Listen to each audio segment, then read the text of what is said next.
I pressed save on my laptop for what felt like the 100th time that night, squinting at the glowing screen through exhausted eyes. My translation client had needed this contract by morning, something about an international deal that couldn't wait, and I'd spent the last 6 hours converting dense legal Italian into equally dense legal English. The words had started blurring together around hour 4, but I couldn't afford to turn down work. Not when the bills were piling up faster than I could translate them away. My phone sat silent beside me on the sagging couch. Too silent. Chloe should have texted by now. I grabbed it, checking the time. 10:22. Her tutoring session at the library ended at 9, and even with the subway delays that plagued Queens at night, she should have been home by 9:45 at the latest. I'd called twice already, both times going straight to voicemail. The sensible part of my brain said her phone battery probably died. The mother part, the one that had kept me alive and functioning through 3 years of single parenthood in one of the most unforgiving cities in the world, was screaming that something was wrong. I dialed again, straight to voicemail. "Chloe, it's Mom. I'm getting worried. Call me as soon as you get this." The apartment felt smaller than usual, the walls pressing in with their water-stained patterns and peeling paint. Our neighbor upstairs was arguing with someone. The familiar rhythm of shouting and stomping that had become the soundtrack to our lives here. I'd told myself this place was temporary when we moved in 2 years ago, after the divorce. After Ryan had disappeared with what little money we had left. Temporary had a way of becoming permanent when you were barely keeping your head above water. I stood, pacing the narrow strip of floor between our second-hand couch and the kitchen that was really just a corner with a stove and a sink. My reflection caught in the darkened window.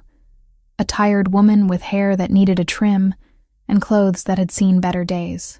34 years old, and I looked older, worn down by the constant grind of trying to provide for a 15-year-old daughter on a freelancer's income. 10:30. No text, no call. That was it. I grabbed my jacket, the thin one that did almost nothing against November's cold but was all I had, and shoved my phone into my pocket. The sensible voice in my head pointed out that I had no idea where to even start looking. That Chloe was probably fine and I was overreacting. The mother voice told the sensible voice to shut up. Outside, the night air bit through my jacket immediately. Queens at this hour was a strange mix of too loud and too quiet. Pockets of noise from bars and bodegas punctuated by stretches of empty sidewalk that made my skin crawl. I'd walked these streets 1,000 times, but never without watching over my shoulder. Never without my keys laced between my fingers like makeshift claws. I headed toward the subway station 3 blocks away, the route Chloe would have taken home. My breath came out in visible puffs as I walked faster, scanning every face I passed, every shadowy doorway.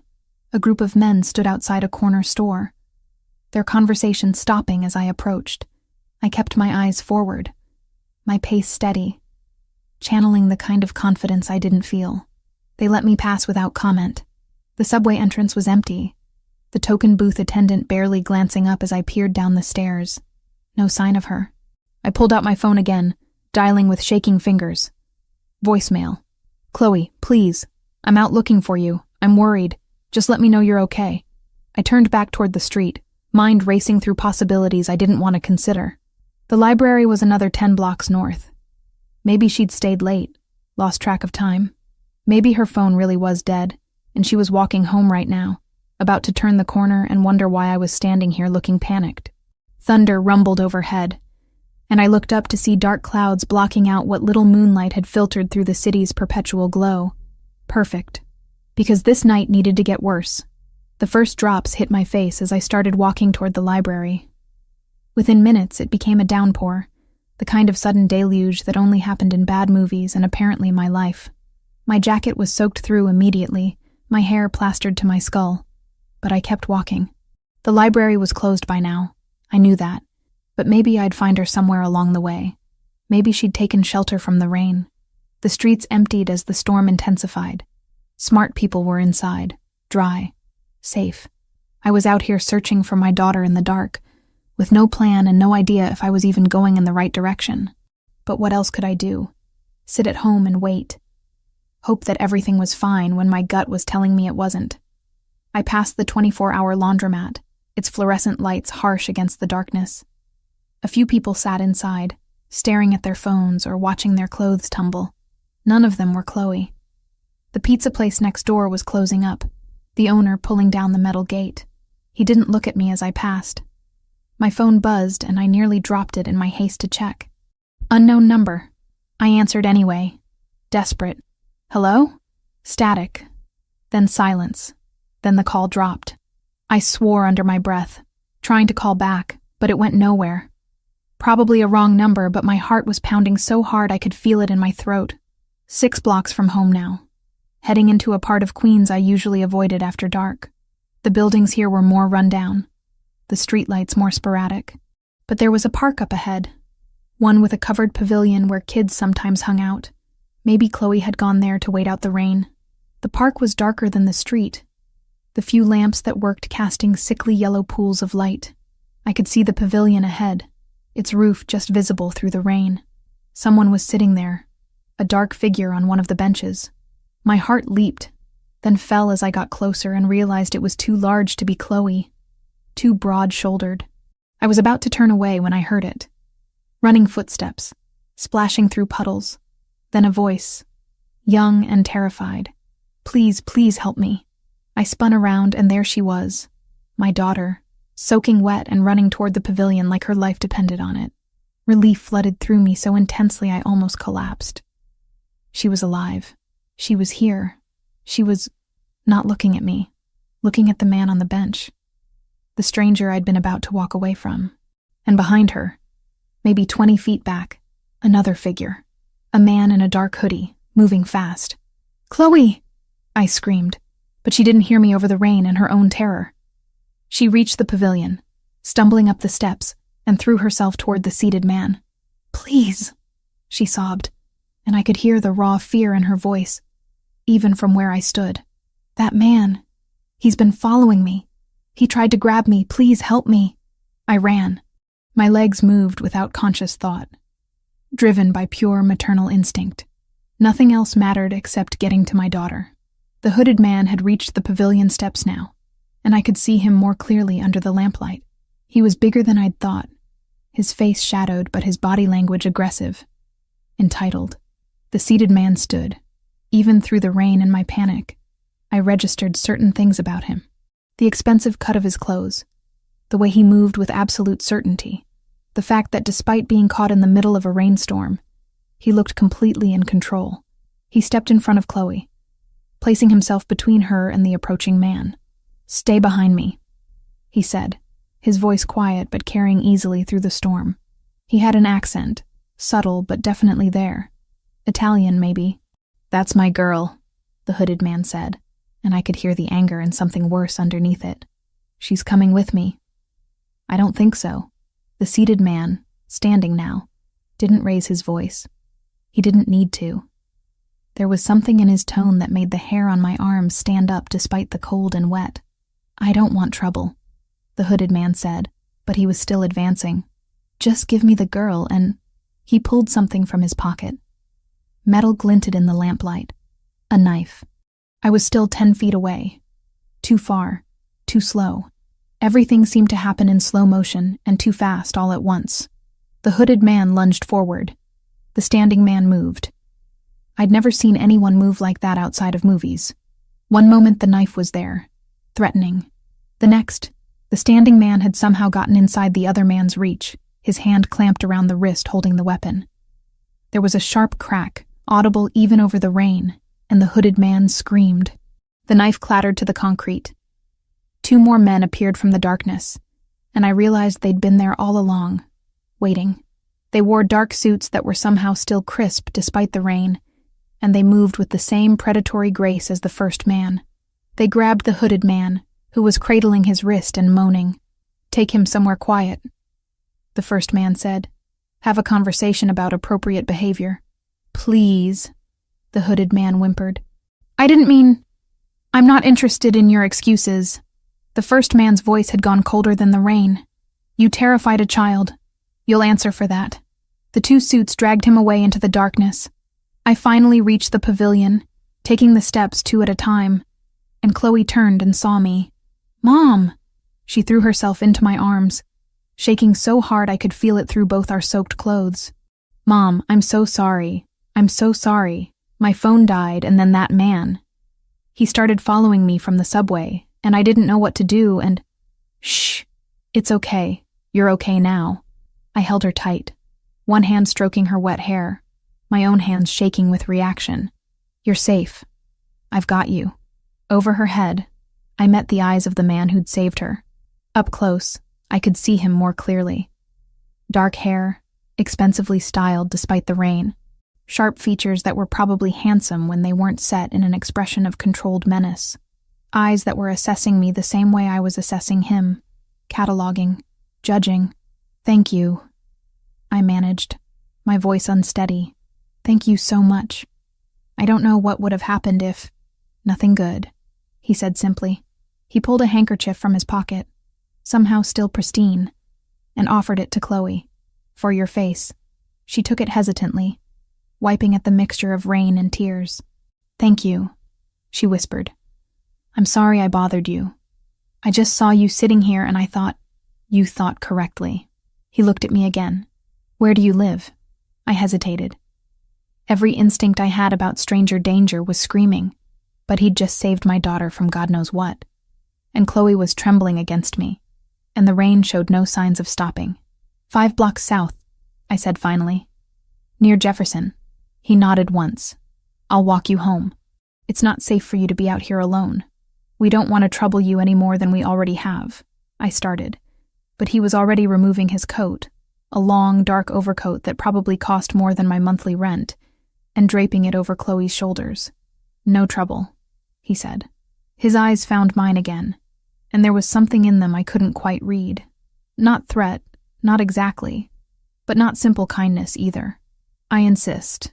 Chloe pulled the coat tighter around herself, and I could see her starting to cry again, this time with relief. I wasn't in a position to argue. "Thank you," I said again, feeling inadequate. What words covered this? What could I possibly say to express my gratitude for him saving my daughter from whatever that man had intended? We started walking, him falling into step beside us as I kept one arm around Chloe. She pressed against my side, still shaking. The rain had let up slightly to a steady drizzle, and in the relative quiet, I could hear our footsteps echoing off the wet pavement. "What's your name?" he asked, looking at Chloe. "Chloe," she said softly. "Chloe Turner. It's good to meet you, Chloe Turner, even under these circumstances. I'm Gabriel Marino." He glanced at me. "And you?" "Jessica. Jessica Turner." I tried to read him, this man who'd appeared from nowhere and handled a knife-wielding attacker like it was nothing. "I can't thank you enough for what you did." "You already have." We turned a corner, heading back toward my street. "Tell me, Chloe, why were you out so late?" "Tutoring," she said, her voice still small. "At the library. I'm behind in math, and there's a free program on Thursday nights. My phone died and I didn't realize what time it was until they were closing up." "Long walk from the library to here," Gabriel observed. "I got off at the wrong subway stop," Chloe admitted. "I was distracted and missed my usual one. And then when I came up, that man was there. He kept following me, saying things. I tried to walk faster, but he kept getting closer. And then he tried to grab my arm, and I just ran. My grip on her tightened. The thought of what could have happened made me feel sick. "You did the right thing," Gabriel said. "Running, finding help. Smart girl." We walked in silence for another block.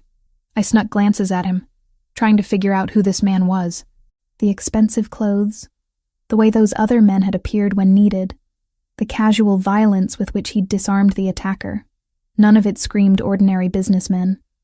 But he'd been sitting alone in a park in a rainstorm, and he'd helped my daughter without hesitation. "Here," I said as we reached my building. The word came out more bitter than I intended. It was a dump, no way around it.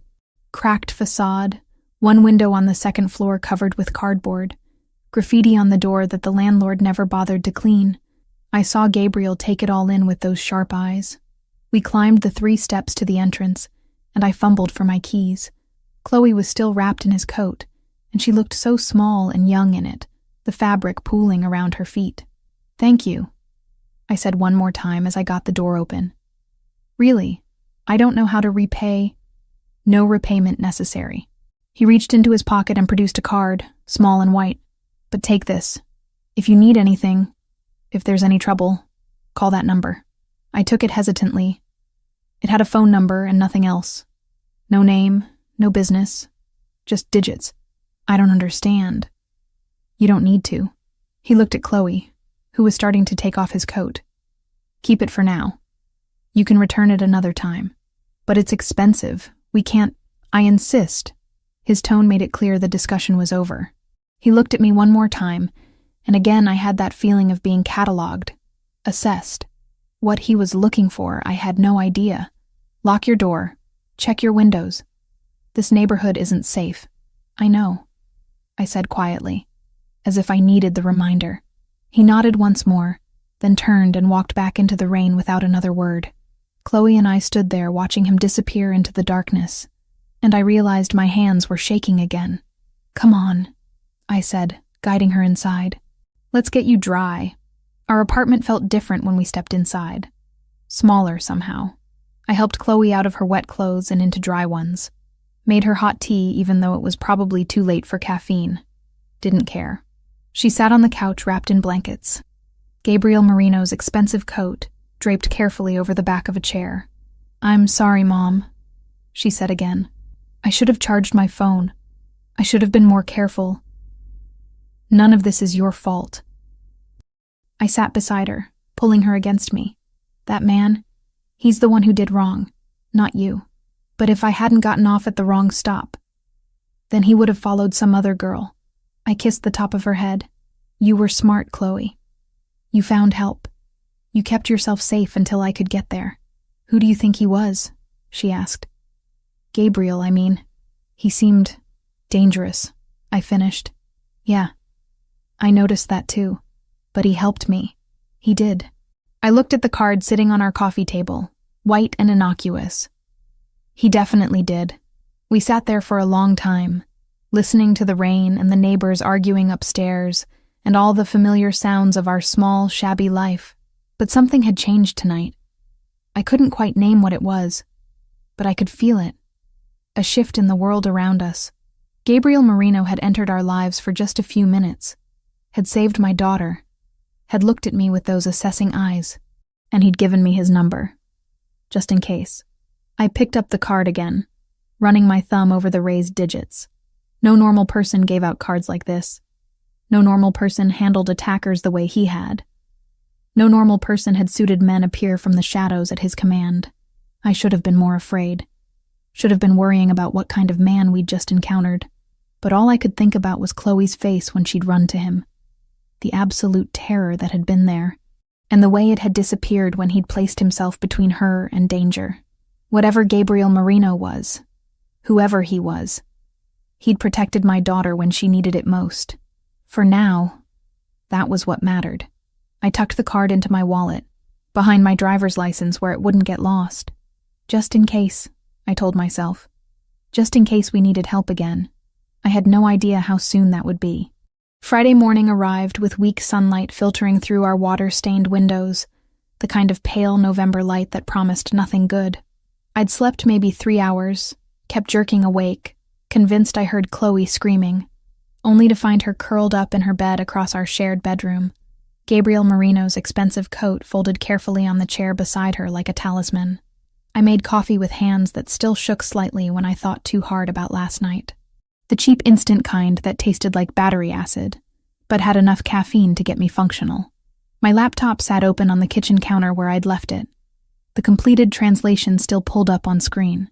I'd hit send at 6 this morning, 2 hours past the deadline, but apparently my client was understanding when I explained there'd been a family emergency. Chloe emerged around 9, moving slowly, dark circles under eyes that were still red-rimmed. She didn't say anything, just came and pressed herself against my side while I wrapped my arms around her and tried not to think about what might have happened if Gabriel Marino hadn't been sitting on that bench. I'm staying home from school today, I told her. It wasn't a question. She nodded against my shoulder. I don't think I can go anyway. We spent the morning in a kind of suspended animation, both of us pretending to do normal things while actually just existing in the same space, taking comfort from proximity. I tried to work on another translation but couldn't focus. The words swam on the screen, meaningless. Finally, I gave up and opened a new browser tab. Gabriel Marino, I typed. The results were surprisingly mundane. Marino Imports, a company specializing in Italian wines and olive oils, with a professional website showing warehouses and shipping manifests. Marino Properties, a real estate holding company with several buildings listed in Manhattan. A few society page mentions, charity galas, nothing remarkable. On the surface, he looked exactly like what he'd claimed, a legitimate businessman with Italian connections. But I'd seen the way those men appeared from nowhere at his command. I'd seen him break someone's wrist without visible effort. I'd seen the cold promise in his voice when he ordered the attacker taken away for a conversation. None of that showed up in Google search results. "What are you looking at?" Chloe appeared behind me, peering over my shoulder. "Just trying to figure out who helped us last night. He seemed nice," she said quietly. "I mean, scary, but nice. Does that make sense?" "Unfortunately, yes." I closed the laptop. "How are you feeling?" "Weird." She wrapped her arms around herself. "I keep thinking about that man. The one who followed me. What he might have done if Gabriel hadn't been there. Don't think about it." I pulled her down onto the couch beside me. "You're safe. That's what matters. Do you think we should call the police? Report what happened?" I'd been wondering the same thing. "And tell them what? That a stranger saved you from another stranger, and we don't actually know what the second man wanted? We don't have names, descriptions, anything useful. Gabriel Marino is a name of someone who helped us. I'm not getting him involved with police when he's the reason you're sitting here safe." I heard the fierce protectiveness in my own voice and tried to moderate it. Maybe if something else happens. For now, let's just be grateful. The day crawled past. I made us lunch neither of us ate. Chloe tried to do homework and gave up. I reorganized the kitchen cabinets for something to do with my hands. The apartment felt different now, more oppressive. Every sound from outside made me tense. Every siren made my heart race. I kept looking at the windows, imagining threats I couldn't see. Around 3, Chloe finally fell asleep on the couch, exhausted from the previous night's terror and today's emotional hangover. I covered her with a blanket and stood at our window, looking out at the street below. Friday afternoon in Queens, people coming and going, completely ordinary, but I couldn't shake the feeling that everything had changed. Gabriel's card sat in my wallet where I'd tucked it last night. I took it out, studying the plain white surface with just a phone number embossed in black. No name, no business, nothing to identify who it belonged to if someone found it. That kind of anonymity spoke volumes about the kind of man he might actually be, but he'd saved my daughter. I held on to that thought like a lifeline. Saturday started the same as Friday. Chloe woke from nightmares twice during the night. I barely slept at all. We moved through the morning like ghosts, going through motions, not really present. I made breakfast. We sat at our tiny table, not eating it. The walls felt closer than ever. "I need to get groceries," I said finally, needing something normal to do. "Want to come with me?" Chloe shook her head. "I don't want to go outside yet." "Okay, I'll be quick. 30 minutes, tops." I grabbed my jacket, my wallet, the reusable shopping bags I'd bought years ago in a fit of environmental consciousness. "Lock the door behind me. Don't open it for anyone." "Mom, I'm not 5. I know. But humor your paranoid mother anyway."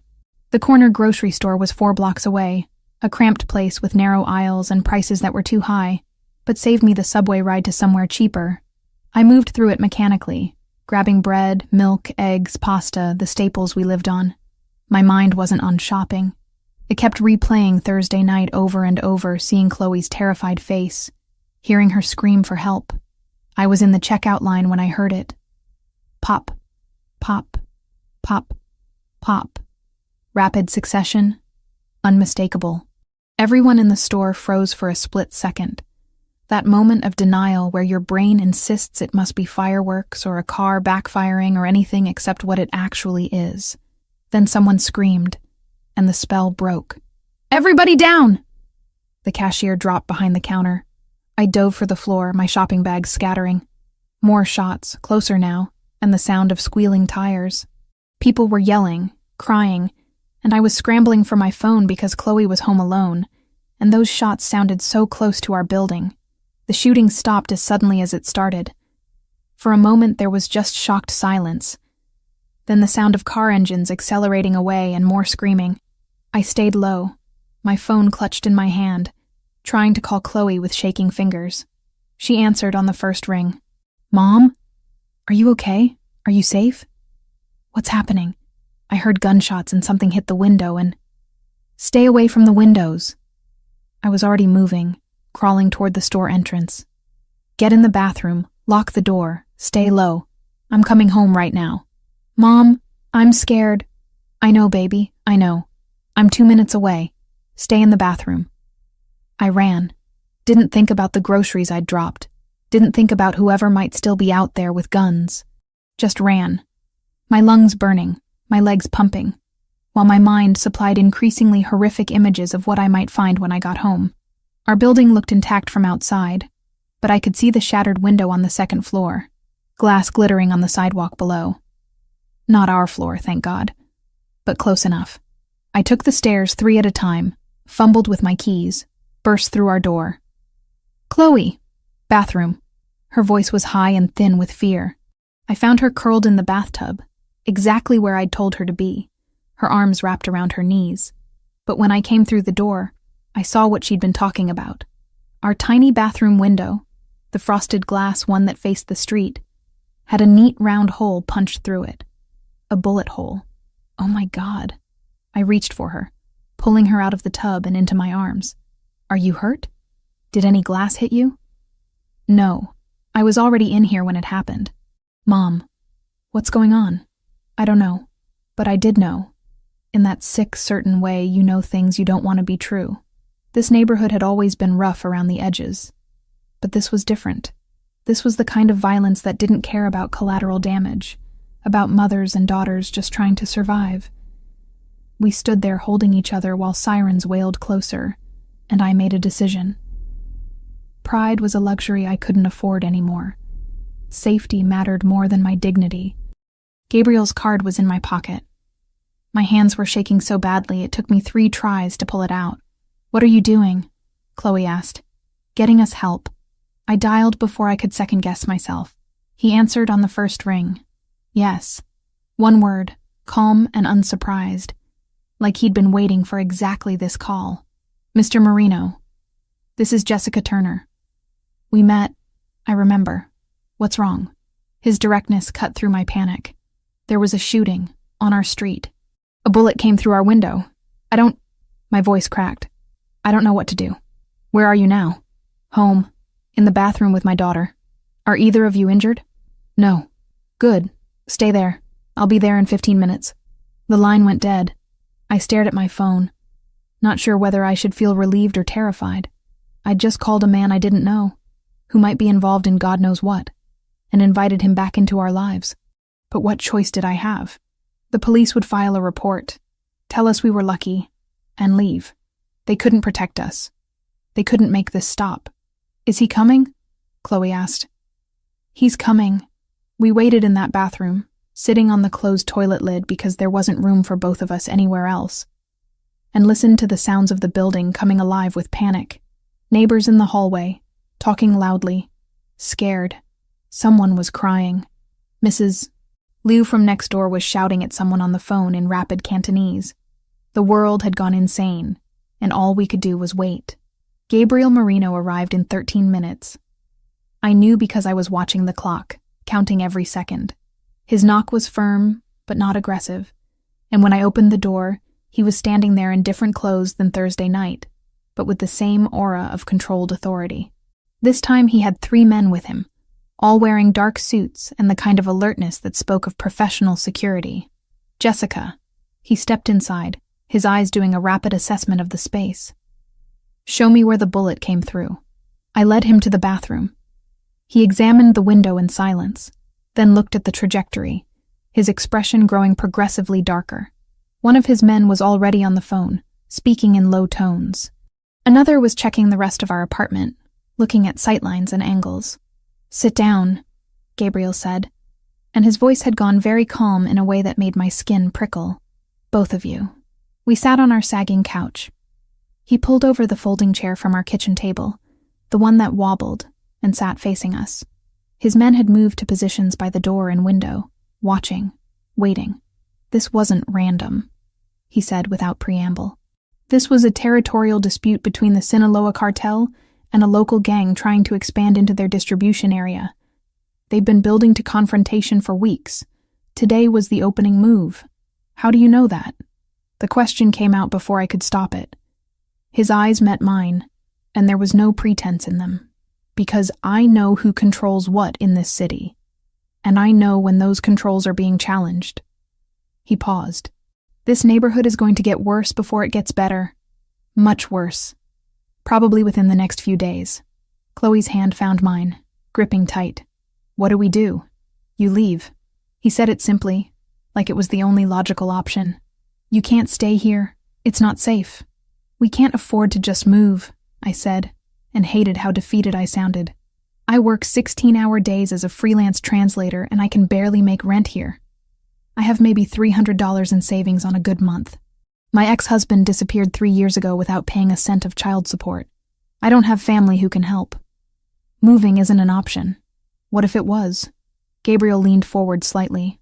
What if there was a way for you to have safe housing and keep your independence? I didn't trust the hope that flickered in my chest. I'm listening. I own properties throughout Manhattan, commercial buildings mostly, but several have residential units for employees and business associates. I have a vacant apartment in West Village. 2 bedrooms, secure building, good neighborhood. You could live there. I already told you I can't afford. You'd work for it. He cut me off.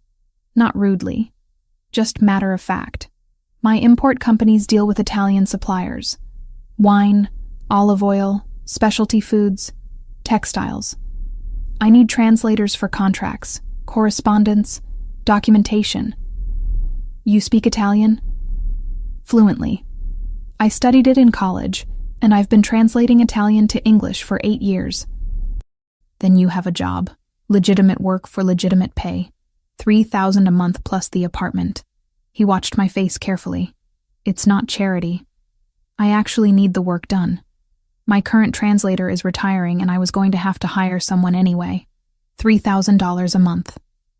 The same amount I was currently making working myself into the ground at all hours, taking whatever jobs I could find, never turning anything down even when the pay was insultingly low. Plus housing. Plus safety. It was too good. There had to be a catch. What aren't you telling me?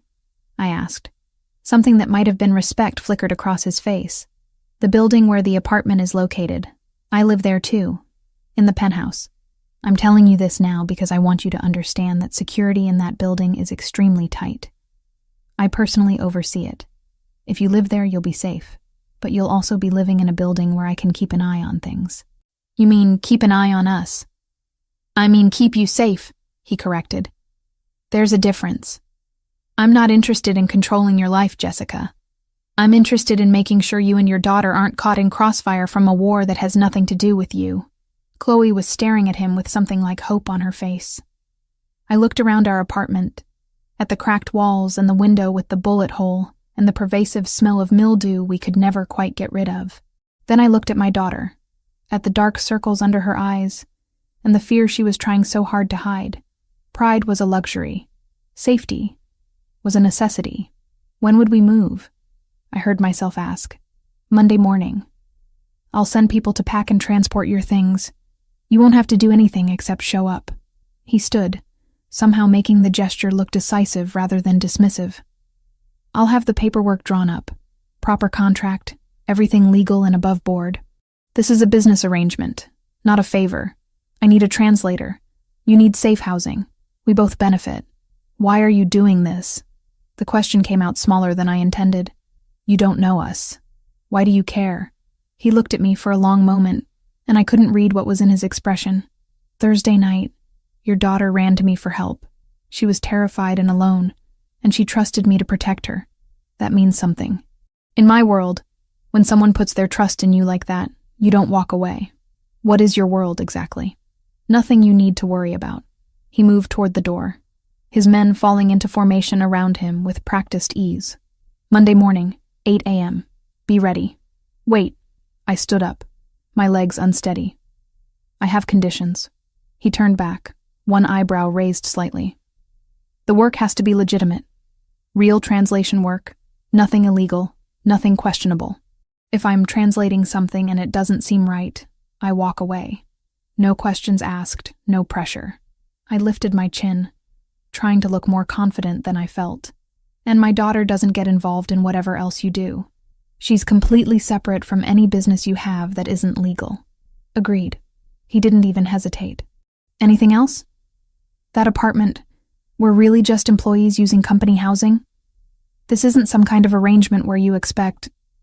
I couldn't finish the sentence with Chloe standing right there, but he understood. I expect you to translate documents and live in a safe place. His voice had gone cold. Nothing more. I'm not that kind of man, Jessica. I believed him. I didn't know why, but I did. Then yes, we'll move Monday. He nodded once, then looked at Chloe. You'll like the neighborhood. Good schools nearby, safe streets. You can walk around without looking over your shoulder. Thank you, Chloe said softly, for everything. You're welcome. He was halfway through the door when he paused. Pack what matters to you. The furniture here isn't worth moving. The new place is furnished. Then he was gone, his men following like shadows, and I was left standing in our bullet-damaged apartment wondering what exactly I'd just agreed to. Chloe threw her arms around me. We're really leaving? We're really leaving. I held her tight, trying to ignore the voice in my head asking what I'd just gotten us into. Monday morning. We start over. Do you trust him? She asked against my shoulder. I thought about Gabriel Marino sitting calmly in a rainstorm, about the way he'd moved to protect my daughter without hesitation, about the coldness in his voice when he promised the man who'd frightened her would answer for it. I thought about his eyes when he looked at our shabby apartment, the way he'd offered help without making it feel like pity. I don't know, I admitted, but I trust that he'll keep us safe. Right now, that's enough. We spent the rest of Saturday sorting through our belongings, deciding what to keep and what to leave behind. Not that we had much. 3 years in this place, and we'd accumulated almost nothing worth taking. Clothes, books, a few photos, Chloe's schoolwork. The furniture was trash. Gabriel had been right about that. The appliances belonged to the landlord. In the end, everything that mattered fit in 4 boxes and 2 suitcases. Is that really it? Chloe asked, looking at our meager pile. That's it. I tried not to let it depress me. Fresh start, right? Fresh start, she echoed, but she was smiling. Sunday morning I called our landlord, a man who barely spoke English and had never fixed anything in the 3 years we'd lived here. I told him we were leaving, emergency situation, and he could keep the security deposit. He didn't argue. Probably relieved to have the unit back for the next desperate family. We spent the day in a strange limbo, still in the apartment, but already mentally gone. I kept looking at Gabriel's card, at the number I'd called in desperation. Tomorrow we'd move into a building where he lived, where he'd be nearby, watching, protecting us, he said. I wanted to believe it was that simple. Mom? Chloe was holding Gabriel's coat, the expensive one he'd draped over her shoulders Thursday night. What do I do with this? Bring it. We'll return it once we're settled. She folded it carefully, reverently almost. He saved my life. He did. And now he's saving us again. He's giving us an opportunity, I corrected. We still have to make it work. But she was right, in a way. Gabriel Marino had appeared in our lives at the exact moment we needed him most, had offered solutions to problems I couldn't solve on my own. It should have felt too convenient, too suspicious. Instead, it felt like the first time in 3 years that someone had actually seen us, had recognized that we were drowning and thrown us a lifeline. Tomorrow we'd take it. Whatever came after, whatever complications or consequences, at least we'd be safe. At least Chloe could sleep without fear. At least I could stop watching every shadow for threats. Monday morning couldn't come fast enough. At 7:45 there was a knock on our door, and when I opened it, 3 men in casual work clothes stood there with moving equipment and professional smiles.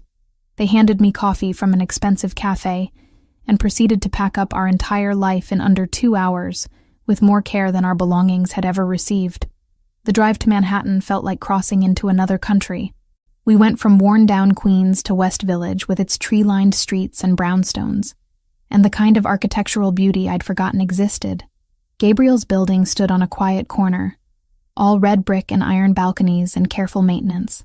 The doorman greeted us by name. The elevator was smooth and silent. 8th floor. Our door was on the right. I slid the key into the lock and pushed it open. Light.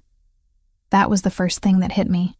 Actual natural light streaming through large windows, the kind of brightness I'd almost forgotten existed.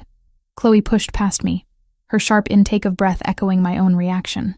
The living room stretched out before us with cream-colored walls and enormous windows overlooking the street below. I could see trees. Actual trees visible from inside our apartment. The furniture was simple but new. A gray couch that looked untouched. A real wood coffee table. A mounted television. Everything clean and whole and working. The kitchen made me stop breathing. Functional appliances, counter space, a window above the sink. Everything I'd been living without for 3 years suddenly available again. The bathroom had clean white tile and no rust stains. A mirror that wasn't cracked. Water pressure that actually worked. I caught sight of myself in that uncracked mirror and barely recognized the hope in my own expression. 2 bedrooms. Mine had a full-size bed in white linens, a dresser, a desk by the window. Chloe's was slightly smaller but perfect for her, with another window and empty shelves waiting for her books. "I have my own room," Chloe said, tears in her voice. "A real room, with a door that closes." We'd shared a bedroom for 3 years. The idea that she could have her own space was almost too much to process. We stood there crying while the movers brought up our boxes and pretended not to notice 2 women falling apart over the simple dignity of separate bedrooms and working appliances.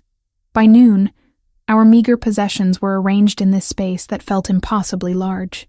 Chloe started unpacking with enthusiasm I hadn't seen in years. I made us lunch from groceries that had somehow already been stocked in the refrigerator, and we ate at the kitchen table by the window, watching people walk by below. I kept waiting for someone to tell me there'd been a mistake, but no one came. This was real. Around 3, Gabriel knocked. He stood in the hallway in a dark gray suit, holding a leather folder. "May I come in?" I stepped aside, suddenly aware of my worn clothes and lack of makeup. He looked around with those sharp eyes, assessing. "The apartment is perfect," I said quickly. "I can't thank you enough. No thanks necessary. This is business." He set the folder on the kitchen table. "I have the paperwork for you to review and sign." Chloe hovered in her doorway, watching with mixed gratitude and wariness as Gabriel spread documents across the table with practiced efficiency. "The apartment is being registered as company housing for an employee of Merino Imports," he explained. "The process takes a few weeks, but it's a formality. This is your residence, effective immediately." The lease was straightforward. 12 months, renewable. Rent covered as employment compensation. My name typed neatly at the top. The employment contract outlines your position as primary translator for Merino Imports. You'll translate commercial documents, contracts, correspondence requiring Italian to English conversion. Payment is $3,000 monthly, transferred to whatever account you provide. Health insurance included after 90 days.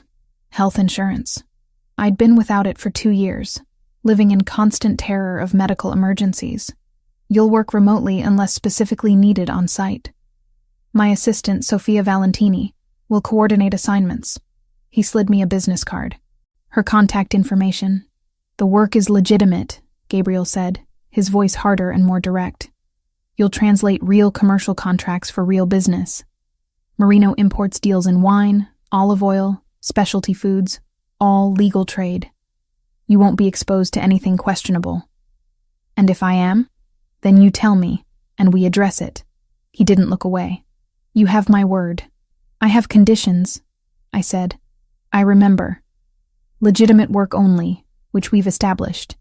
And your daughter remains completely separate from any business dealings outside Merino Imports." He glanced at Chloe. "That includes her never being exposed to anything illegal or dangerous. Agreed?" "Agreed." I picked up the pen, hesitated. Why are you doing this? Really? He was quiet, considering. Because your daughter ran to me for help, and I choose to honor that trust. Because I have resources that can solve your problems without causing me hardship. Because in my world, family and loyalty matter above everything, and when someone becomes my responsibility, I take that seriously. He paused. You and Chloe became my responsibility Thursday night. This is me following through. It should have sounded possessive. Instead, it sounded like a promise. I signed the papers. Gabriel collected them efficiently. Sophia will email tomorrow with your first assignment. Probably a straightforward commercial contract to start. He stood. If you have apartment problems, there's a building superintendent. But you can also call me directly. I have your number. Yes. He looked at Chloe. There's a good school 3 blocks north, PS 261. I had Sophia start the transfer paperwork. You'll need to complete enrollment in person, but the process is underway. Chloe's face lit up. A new school? Better curriculum? Safer environment? You should start next week. Thank you, Chloe said. Emotion packed into those words. For everything, you're welcome. He looked at me once more, that assessing gaze making me feel simultaneously exposed and protected. If you need anything, call. Then he was gone, leaving us standing in our new apartment surrounded by unpacked boxes and the overwhelming reality of how our lives had just changed. The first days unfolded with unexpected rhythm. Tuesday morning, Sophia's email arrived at 8 sharp, professional and friendly. She'd attached a commercial contract between Merino Imports and a Tuscan winery, with formatting notes and terminology resources. The work was straightforward. Pay double my usual freelance rates. I completed it in 4 hours. Sophia's response came within 30 minutes. Perfectly done. Payment processing end of week. Wednesday, I took Chloe to PS 261. The school was clean, well-maintained, with actual resources. She'd start Monday. Thursday brought another translation for a Sicilian olive oil supplier. Sophia included cheerful notes and reference materials. I was starting to like her efficiency and friendliness. Friday afternoon, Gabriel appeared briefly. Just checking maintenance issues, he said. Wanted to ensure we were settling in. The conversation lasted maybe 5 minutes, professional and distant. But I noticed how his eyes lingered on our living room where we'd made the space feel lived in. You're adapting well, he'd said, before leaving. Saturday morning, he appeared again checking the heating system. He tested radiators, asked about hot water. I followed him around, assuring everything was perfect. You don't have to be nervous, Jessica, he'd said with something like amusement. If something isn't working, I need to know. Everything is working. Better than anything I've had in years. Good. He'd moved toward the door, paused. How's Chloe handling the transition? Excited about school. Nervous, but excited. That almost smile appeared. First day jitters. Normal. 2 visits in 1 week felt like a lot for a landlord. Or maybe I was reading too much into it. By Friday night, a week after moving in, I was starting to believe this might be sustainable. The work was steady. Chloe was happy. The apartment felt more like home every day. I went down to check mail around 8 and found Gabriel in the small common area off the lobby. He was carrying cloth shopping bags from an upscale market, looking surprised to see me. Jessica. Evening. Evening. I clutched my mail. Just getting mail. I just got food. He glanced at his bags. There's a market 3 blocks over that imports actual Italian products. Real Parmigiano Reggiano, proper cured meats, bread from a bakery that knows what it's doing. You cook? The question escaped before I could filter it. When I have time. My mother was from Napoli. She taught me that good food is not negotiable, even in America. You must miss her. Every day. She died 6 years ago. Cancer. His expression shifted, softer and sadder. She would have liked you. You have that same determination she had. That refusal to give up. I didn't know what to say, so I just stood there holding my mail. There's a good Italian restaurant about 3 blocks east, he said. Trattoria Romana. Family-owned, actual Italian family. They do Roman cuisine properly. The cacio e pepe is perfect. I love cacio e pepe. When I was in college, I spent a semester abroad in Florence. I lived off cacio e pepe and carbonara. You studied in Florence? Interest sparked in his expression. For how long? 1 semester, junior year. Translation program. It was the best time of my life. I'd go back in a heartbeat if I could. What's stopping you? Reality? Single mother, financial responsibilities, a daughter who needs stability. Dreams don't have to stay dreams forever, he said quietly. Sometimes circumstances change. We stood there, him with his groceries, me with my mail, and the air between us felt charged with something I couldn't name.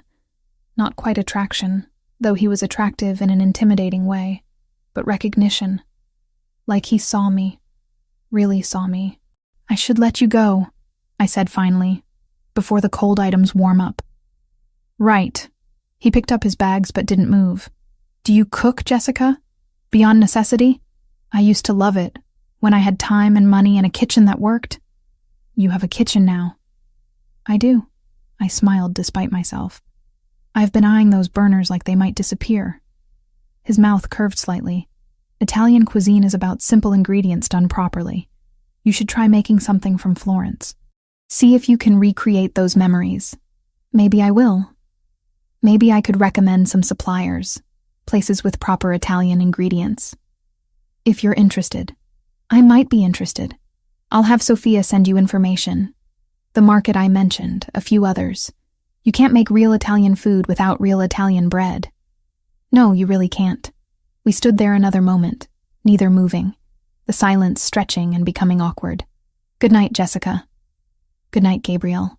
He walked to the elevator. The doors slid open smoothly.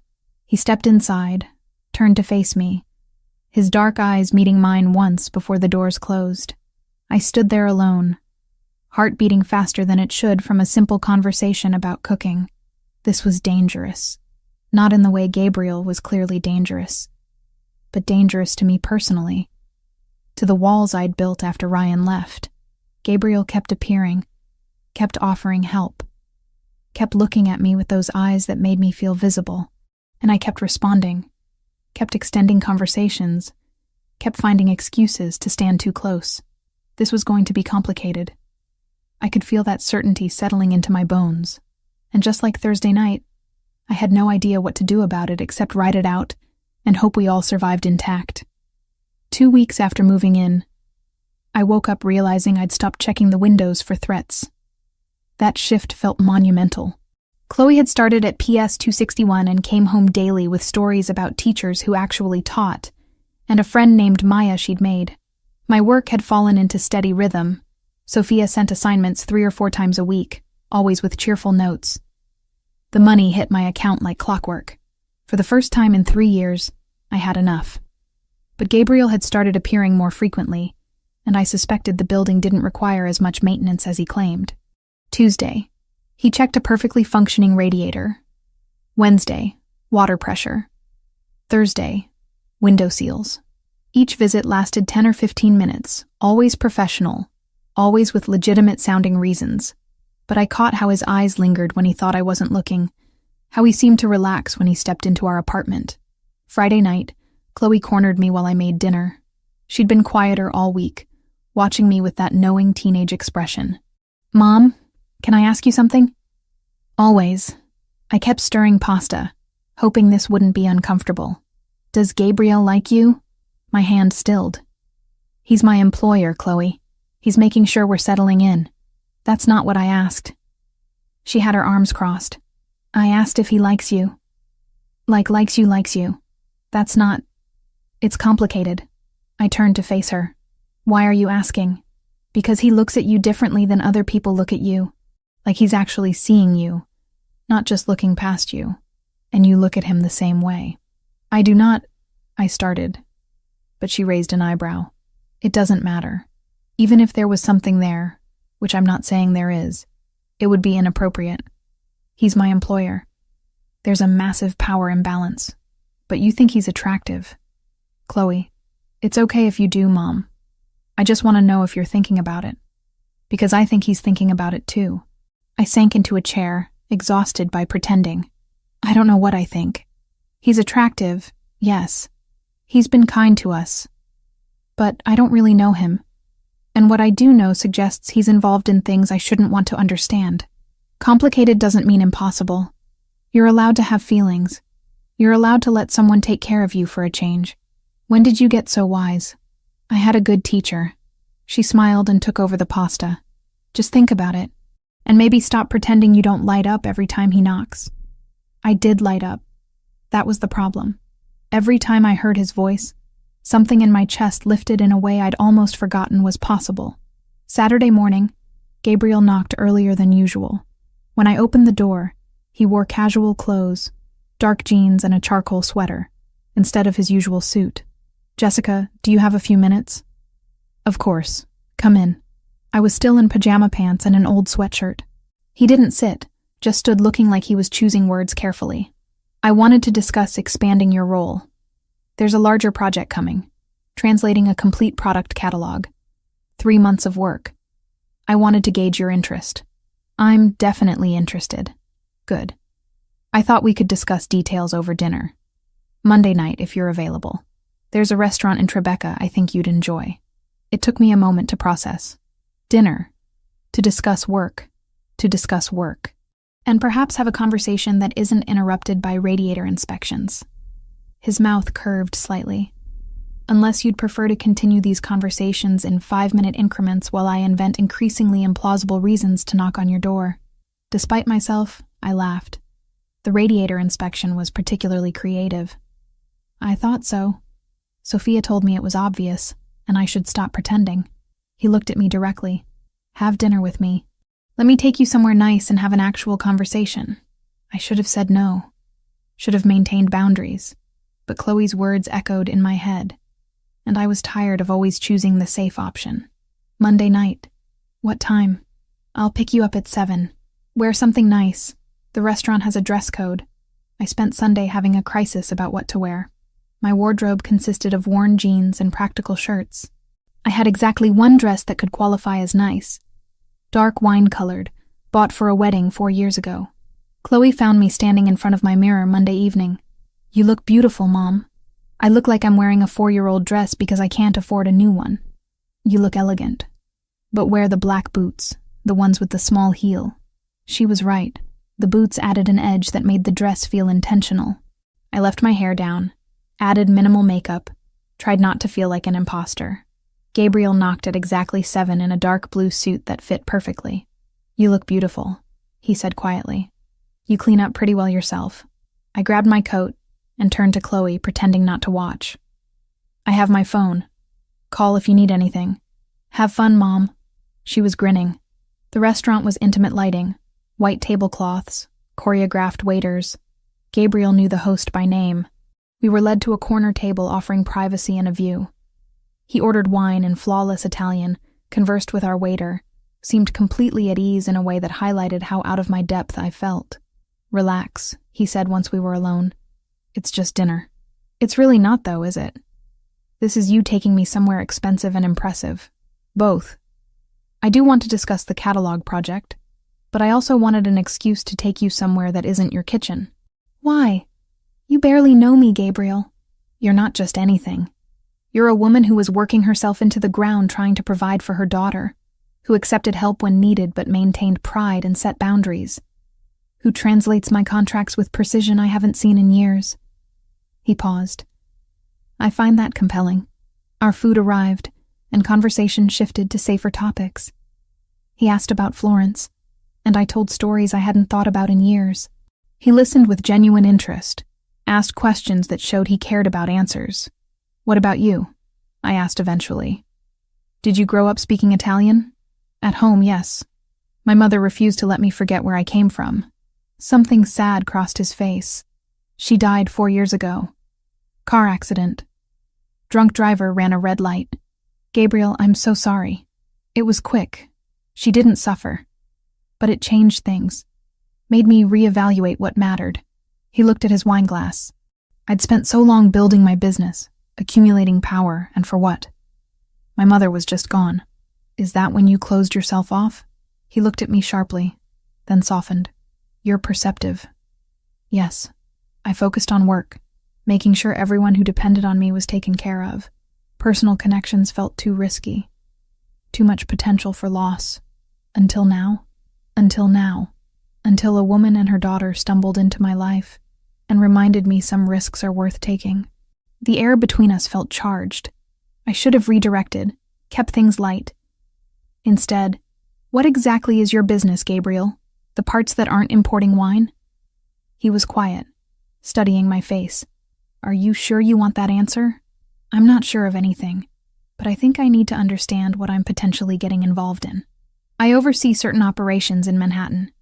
Territory control, resource allocation, protection services. There are aspects that exist in legal gray areas. I won't pretend otherwise. But the core is providing structure and security where those things are otherwise lacking. You're talking about organized crime. I'm talking about filling power vacuums that would otherwise be filled by people with far less scruples. He didn't look away.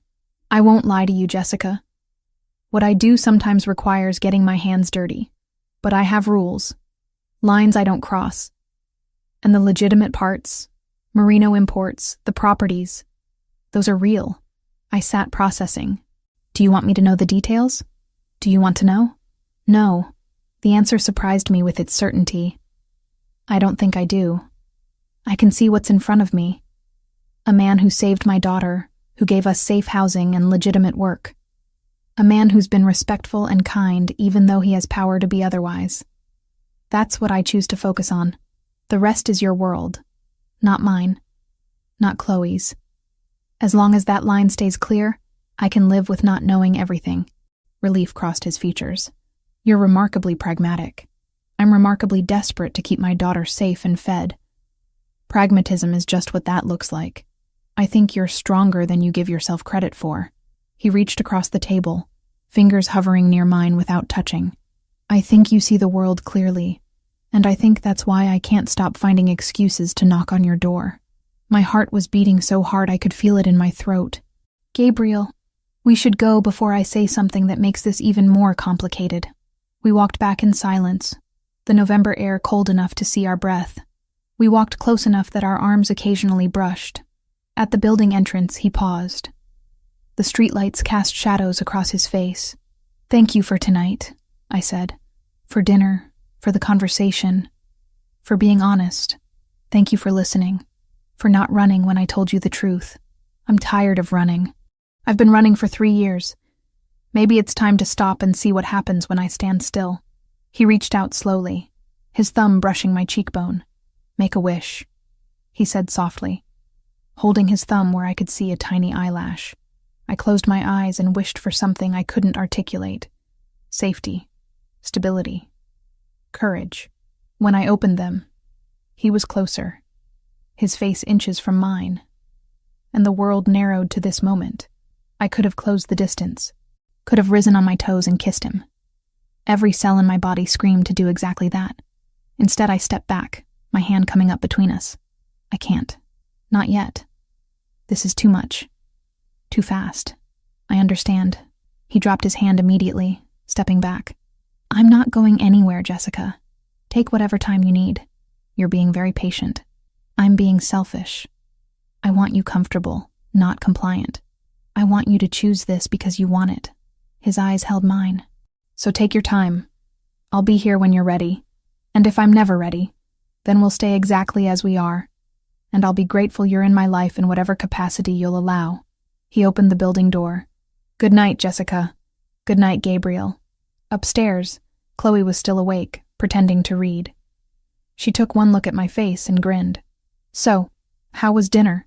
Complicated, I said, sinking beside her. Really, really complicated. But good. I thought about Gabriel's thumb on my cheek, the weight of everything unsaid, the way he'd stepped back without hesitation when I'd asked for space. Yeah, it was good. The week after our dinner passed in a strange, suspended tension. Gabriel kept his word about giving me space, but I could feel his presence in the building like a magnetic pull. He didn't show up with maintenance excuses anymore. Instead, I'd catch glimpses of him in the lobby, coming or going, and we'd exchange careful hellos that felt weighted with everything we weren't saying. My work expanded during that time. Sophia emailed midweek with a proposal to take on correspondence with European business partners, in addition to the contract translations. The pay increased to $4,000 monthly, and for the first time in longer than I could remember, I had actual financial breathing room. Not wealth, but the kind of security where I could buy Chloe new clothes without calculating whether we'd make rent, where I could replace our worn towels, where the constant low-grade panic about money finally started to ease. Chloe noticed the change in me. "You seem lighter, Mom," she said one evening while we cooked dinner together in our functional kitchen with its working burners and adequate counter space. "Like you're not carrying as much weight." "I feel lighter," I admitted. "Having enough makes a bigger difference than I remembered." "Is it just the money?" She was giving me that knowing teenage look again, the one that suggested she saw through my careful deflections. "Mostly the money."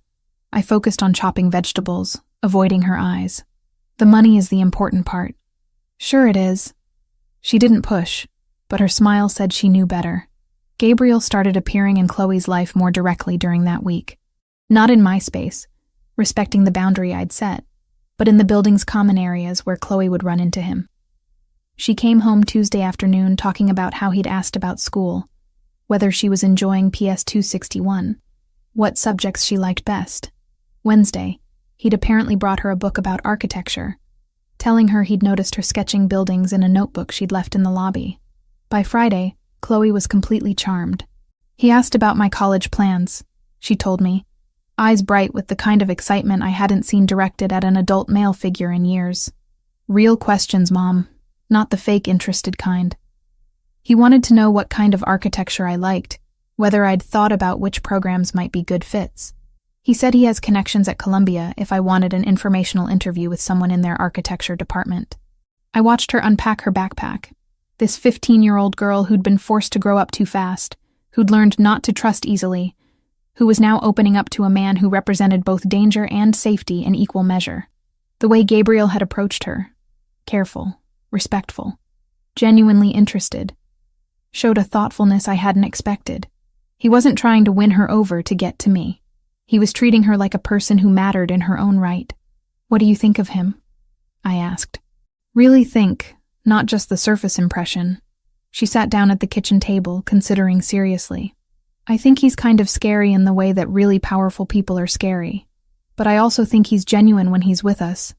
Like we're not a job or an obligation, we're just people he cares about." She paused. "I think he's good for you, Mom.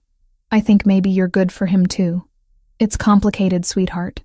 Everything worth having is complicated." She stood up, kissed my cheek. "Just don't overthink it so much that you talk yourself out of something that makes you happy." Saturday afternoon, Gabriel knocked. When I opened the door, he was holding 2 coffee cups from the expensive cafe 3 blocks over, the kind with real foam art on top. "Peace offering," he said, "for being pushy at dinner, and for giving you space when maybe conversation would have been better. You weren't pushy, you were honest." I took the coffee he offered, stepped aside to let him in, and the space was good. I needed to think. "Did you reach any conclusions?"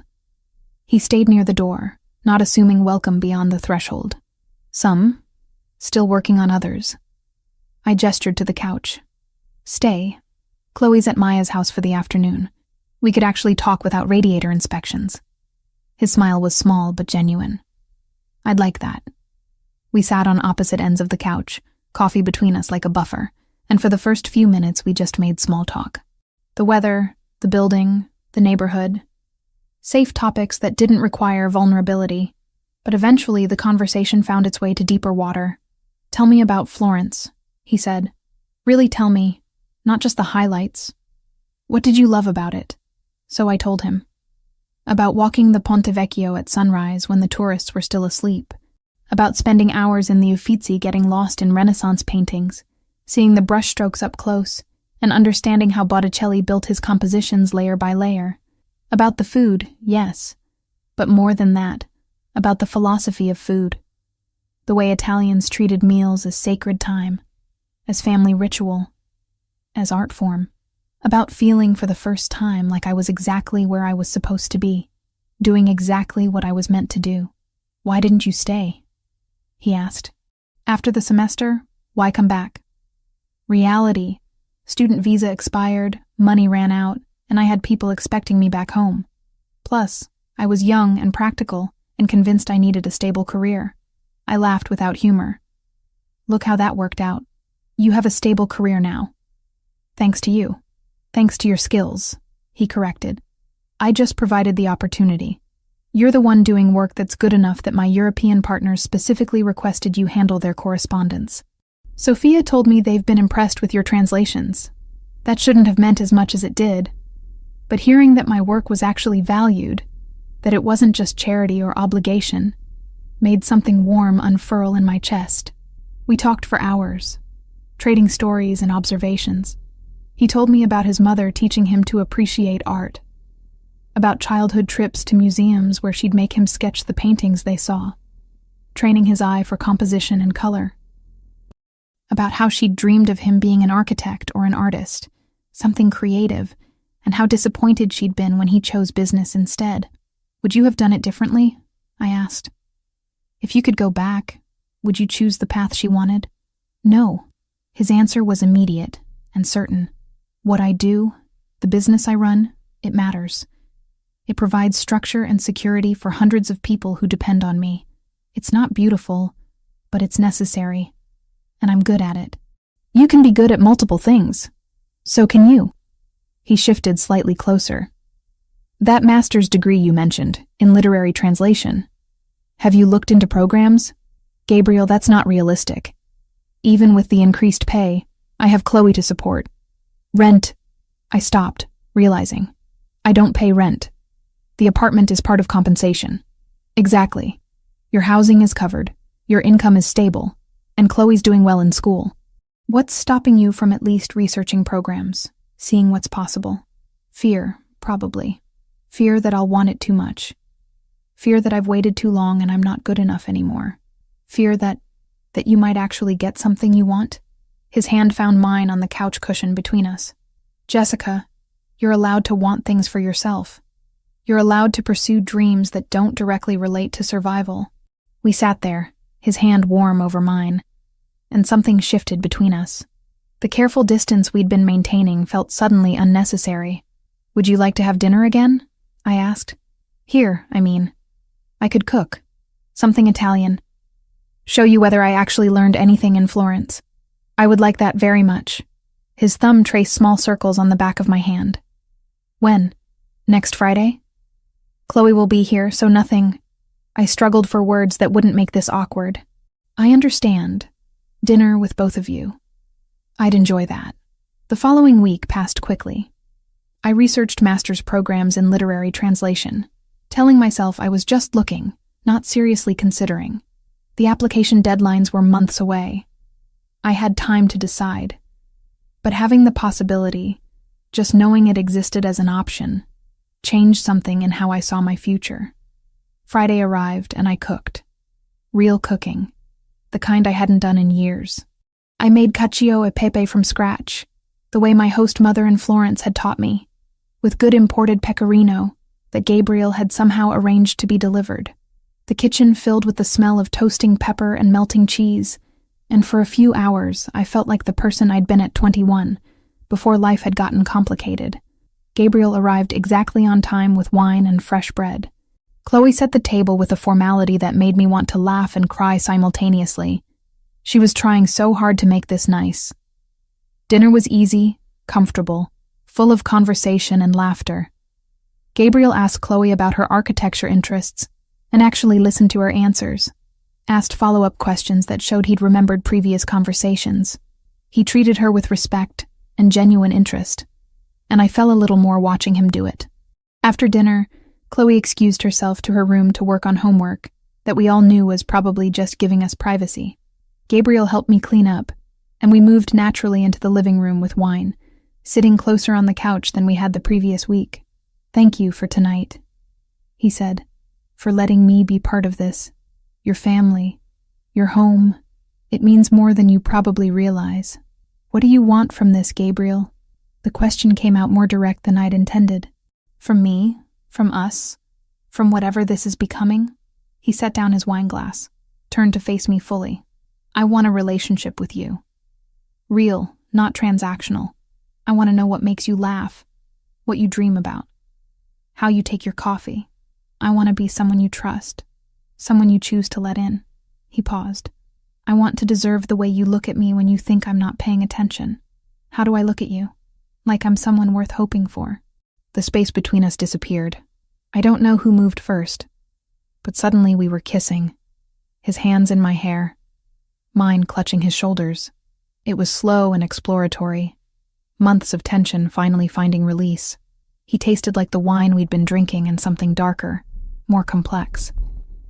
When we finally broke apart, both breathing hard, his forehead rested against mine. I should probably go, he said, though he didn't move. Probably, but I didn't want him to. Chloe's here, and I don't want to. I know, you're right. I forced myself to pull back, to put necessary space between us. But stay a little longer? We could just sit, talk. Normal things. Normal sounds perfect. He stayed until nearly midnight, and we just talked and kissed and existed in that perfect bubble where everything felt possible. When he finally left, walking the short distance to the elevator that would take him to his penthouse, I stood in my doorway, watching him go and feeling something like hope take root in my chest. We fell into a pattern over the next 3 weeks. Gabriel would come for dinner 2 or 3 times a week. Sometimes Chloe was there. Sometimes she was at Maya's house, and we'd have the apartment to ourselves. On those nights when we were alone, things would get heated on the couch, hands exploring, clothes getting disheveled. But he never pushed for more than I offered. He respected the boundaries I set about not spending the night when Chloe was home, even though I could see in his eyes how much he wanted to stay. Then Ryan showed up, and everything got complicated again.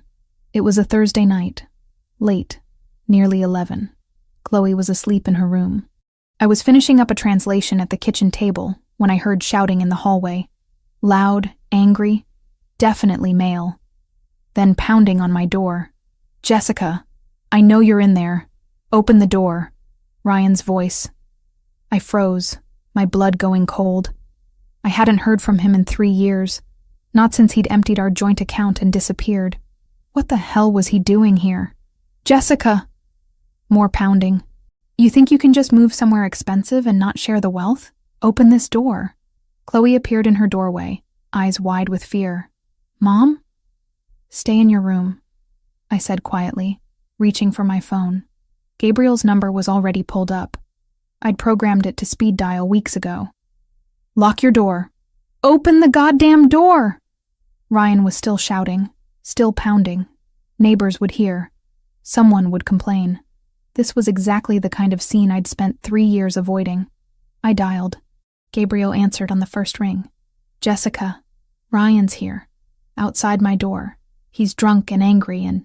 I'm coming. 2 minutes. Don't open the door. The line went dead. I stood there clutching my phone, listening to Ryan continue his drunken tirade about money and rich boyfriends and how I owed him for the years of marriage.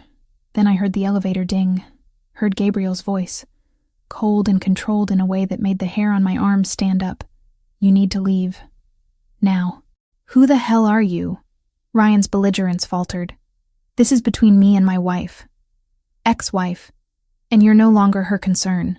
Gabriel's voice got quieter, which somehow made it more threatening. You have 2 choices. Take the money I'm about to offer you and disappear permanently, or refuse. And I handle this differently. I cracked my door open just enough to see. Gabriel stood between Ryan and my apartment. And even though Ryan was slightly taller, it was obvious who held the power. 2 of Gabriel's men flanked him, silent and intimidating. What money? Ryan asked suspiciously. $20,000.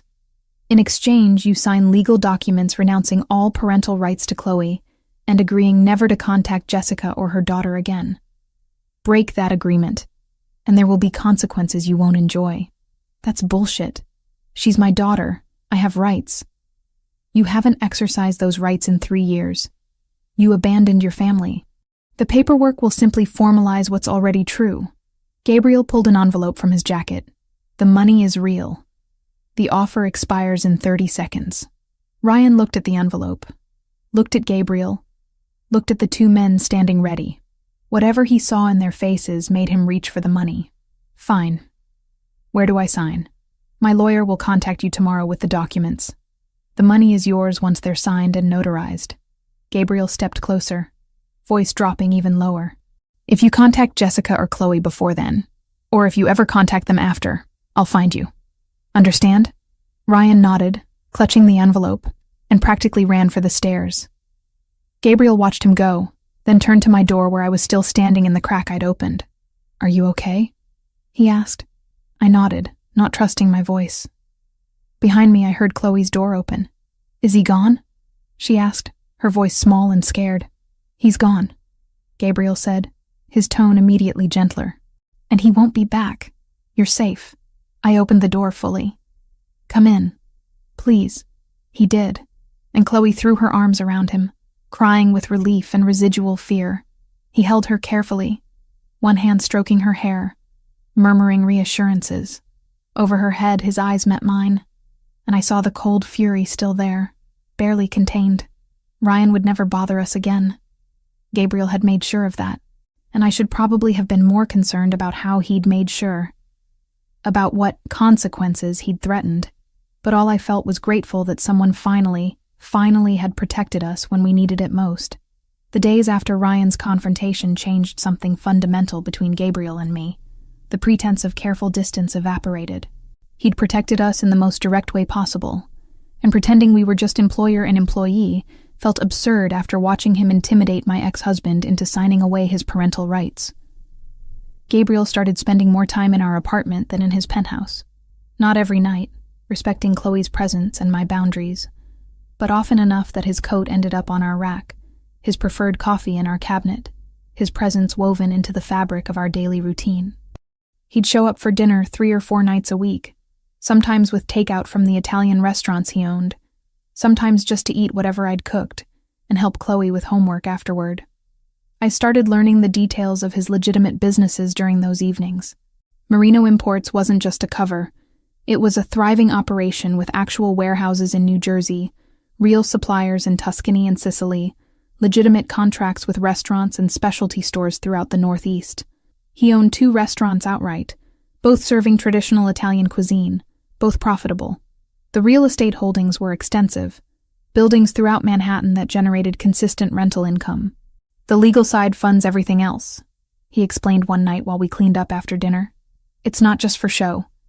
These are viable businesses that would survive even if I walked away from the other operations tomorrow. Would you? Walk away, I mean. He was quiet for a moment. I don't know. That world has rules, structure, loyalty that matters. But it's also violent and exhausting, and there's always someone trying to take what you've built. His eyes found mine. Meeting you has made me question things I thought were settled. Wonder if there's a different way to live.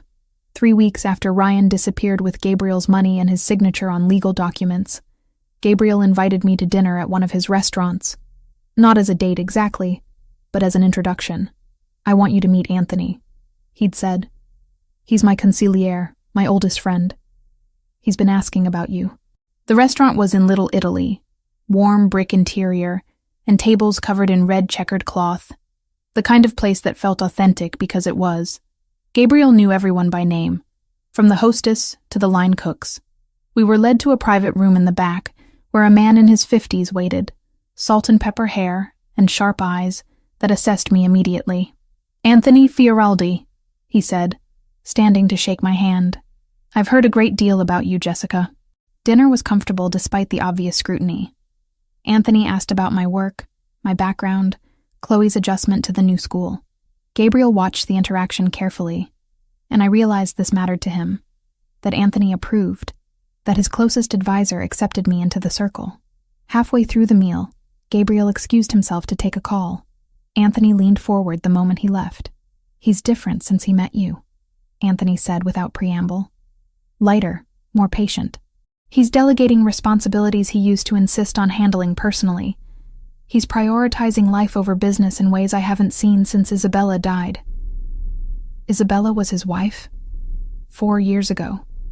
Car accident. After she died, he closed himself off completely. Work became everything. We worried he'd burn himself out, or get himself killed taking unnecessary risks. Anthony studied me. You're good for him. I wanted you to know that. Whatever concerns you have about his world, about whether this is sustainable, I'm telling you that you make him better, happier, more human. When Gabriel returned, I saw him differently. Not just the powerful man who'd saved my daughter and given us security, but someone who'd been grieving and alone and had somehow found his way back through us. After dinner, Gabriel drove us to his penthouse. I'd never been there, had only imagined what it might look like. The reality was both more and less than I expected. Masculine elegance without ostentation, floor-to-ceiling windows overlooking the city, art on the walls that was actually good, furniture that invited sitting. It felt like him, controlled but warm underneath. "Why did you bring me here?" I asked, standing by those massive windows looking at Manhattan spread out below. "Because I want you to see where I live, who I am when I'm alone." He came up behind me, his hands settling on my hips. "Because I'm tired of maintaining distance when all I want is to be close to you." I turned in his arms. "Gabriel, I love you."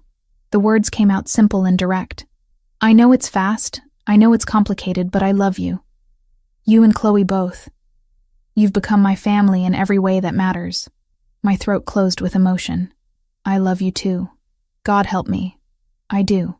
We made love in his enormous bed with the city lights casting shadows across his skin. It was intense and emotional. Months of tension finally fully released. Afterward, lying in his arms, I felt something I hadn't felt in years. Safe and wanted.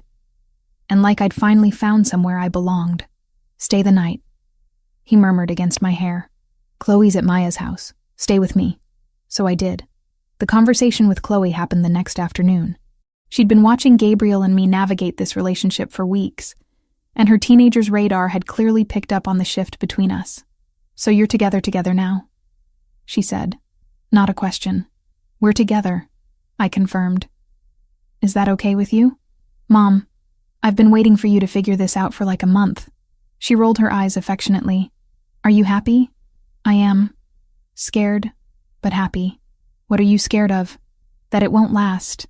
That something will happen and we'll lose all this. The apartment, the safety, him. That I'm setting us up for another disaster, like with your father." Chloe sat down beside me, suddenly serious. "Gabriel isn't Dad. Dad left when things got hard. Gabriel shows up when things get hard and fixes them. He looks at you like you're the most important person in the world. And he treats me like I matter, not like I'm just something he has to tolerate to get to you." She squeezed my hand. "I think he's good for us. I think it's worth the risk." When had my 15-year-old become so wise? My work expanded during this period too. Sophia contacted me about coordinating all international communications for Gabriel's legitimate businesses. Not just translation, but managing correspondence, coordinating with European partners, overseeing a growing portfolio of contracts and agreements. It was essentially becoming his international operations manager. The pay jumped to $6,000 monthly, and Sophia helped me hire an assistant to manage the increased workload. For the first time in my adult life, I had a real career. Not just survival jobs strung together, but actual professional growth, responsibilities that mattered, income that allowed security, and even some luxury. I was proud of what I'd built, even if it existed within Gabriel's structure. One evening, Gabriel brought up the master's degree again. "Have you looked into programs?" "I've researched. Columbia has an excellent literary translation program. Applications open in January for fall admission. You should apply." "Gabriel, even with the increased salary, tuition for Columbia is—" "I'll cover it." He raised a hand before I could protest. "Consider it an investment. Your education benefits my businesses long term. I need someone with advanced translation skills managing international operations. This is pragmatic, not charity. I can't let you pay for my education. Then consider it a loan. Pay me back if it makes you feel better. But don't refuse the opportunity out of pride." I agreed finally, under the condition that I'd reimburse him eventually.